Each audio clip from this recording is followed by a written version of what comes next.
মানুষ সবসময় বলে কোরআন বেশি বেশি পড়তে। কোরআন পড়ার এত ফজিলত কেন? কোরআন হল আল্লাহর বাণী। যখন একজন মুসলমান কোরআন পড়ে তখন সে সরাসরি আল্লাহর কথা পড়ে। হাদিসে বলা হয়েছে কোরআনের প্রতিটি অক্ষর পড়লে 10টি করে নেকি পাওয়া যায়। শুধু তাই নয়, কোরআন পড়লে মানুষের মন শান্ত হয় এবং সে সঠিক পথ খুঁজে পায়। তাই কোরআন তিলাওয়াত একজন মুসলমানের জন্য বড় ইবাদত। অনেক মানুষ দোয়া করে, কিন্তু মনে প্রশ্ন থাকে, আল্লাহ কি সত্যিই আমাদের দোয়া শোনেন? অবশ্যই শোনেন।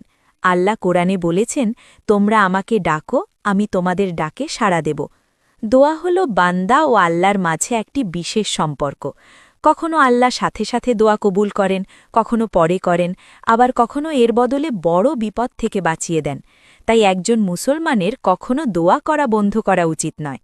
ইসলাম সবসময় মানুষকে ক্ষমা করতে বলে কেন? কারণ ক্ষমা করা মহান মানুষের গুণ। যখন একজন মানুষ অন্যকে ক্ষমা করে তখন আল্লাহও তাকে ক্ষমা করেন। কোরআনে বলা হয়েছে, যারা রাগ সংবরণ করে এবং মানুষকে ক্ষমা করে আল্লাহ তাদের ভালোবাসেন। তাই একজন মুসলমানের উচিত প্রতিশোধ না নিয়ে ক্ষমার পথ বেছে নেওয়া। রমজান মাসকে রহমতের মাস বলা হয় কেন? রমজান মাসে আল্লাহর রহমত বিশেষভাবে নাজিল হয়। এই মাসে মুসলমানরা রোজা রাখে, বেশি বেশি নামাজ পড়ে এবং আল্লাহর কাছে ক্ষমা চায়। এই মাসে একটি রাত আছে, লাইলাতুল কদর, যা 1000 মাসের চেয়েও উত্তম।